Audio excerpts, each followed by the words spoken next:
All right, it's the 20th of September. It is a Monday.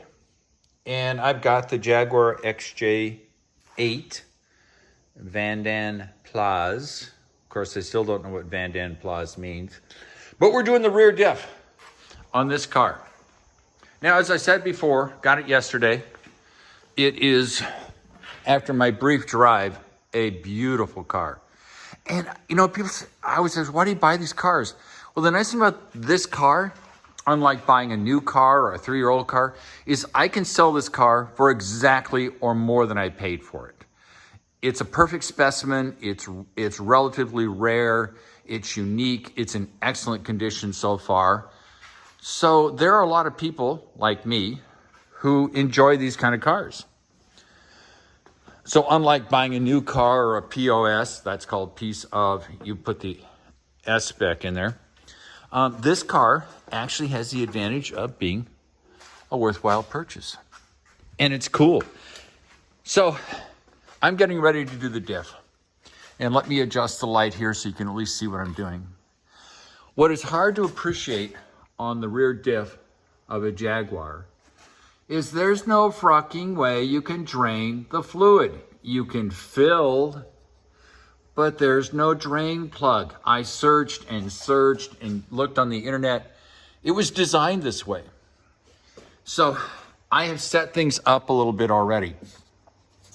So I will pull this tube out. This is part of the setup. I wanted to make sure it worked or had the potential for working. So,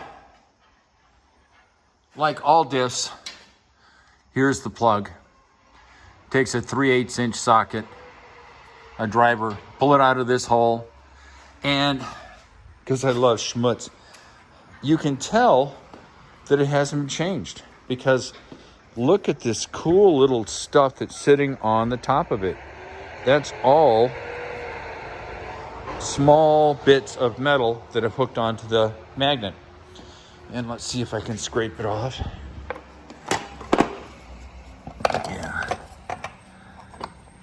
Yeah, and you see all this fine metal? That's all metal. Now, it's nothing to worry about. It's just fine bits of metal, which is what the plug's supposed to do. This vehicle takes 75W 140. It takes less than 2 quarts. And since there is no drain plug, I've come up with the idea I've done in the past, which is, I did this on the transmission on the Camaro. I stick in the tube. I've got the fluid pump reversed. And I've seen other people do this, so I'd like to claim that somehow I'm this original, wonderful, bright person, but we'll see if it works. There, you can see it starting to come out. And then we'll do the siphon thing. Now, when I stuck my finger in to check the level, which I always do before I start, it was at the right level, and the fluid, like always, was relatively clear. As in the past, all the schmutz and the metal shavings settles down into the bottom of this sump. So when you stick your finger in to check the level, the fluid actually looks pretty good, but my experience has shown me that that's an illusion. It's simply the supernatant. So we're gonna start dribbling it out. And let's see if the thermal siphon thing or the siphon thing will work. It may or may not. I may have to stand here and just continue to pump, but you know, this is one of life's little problems. I'm just being silly. This is a first world problem. And I'll just pump it out. Now, obviously I've got this tube jammed in so that it heads down towards the bottom of the sump here. I cannot get all of it, but there is no way I can physically get all the fluid out of this rear end. It can't be done. Jaguar was owned by Ford at this time. Ford made Jaguar part of their luxury car division. And one of the things about this car is that there's a fair amount of Ford influence, which at the time was a very good thing for Jaguar, because Jaguar has a reputation of being not poorly built, but, you know, Prince of Darkness, Lucas parts, that was the electrical system. They called it the Prince of Darkness. And so Ford brought some more quality control into the construction process, the building process. And this Jaguar XJ8 is all aluminum. The body is all aluminum. Now realize this is 2006. And of course, all aluminum was still pretty darn rare. So when you look at this red, beautiful red paint, beautiful red body, it's all aluminum. Now, when Jaguar was sold to Tata, an Indian company, Ford kept all the aluminum construction techniques they had learned with Jaguar to themselves. Tata did not get any of the technology for the aluminum body. And you know, the Ford F-150, a lot of aluminum now. So this is the beginning of Ford's an attempt to do aluminum bodies. So this is the early work they did. And of course, aluminum doesn't rust, it does corrode, it gets corrosion. One mistake apparently Ford made is they used steel pins plus adhesive to adhere this to the frame.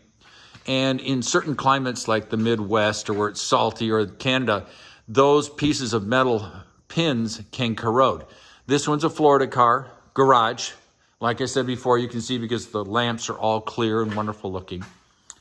So we'll drain this. Oh God, I'm gonna have to sit here and pump the whole thing. It's not gonna thermosiphon. It's not gonna siphon. Well, like I said, that's a first world problem. I will measure, of course, how much comes out using the Pyrex.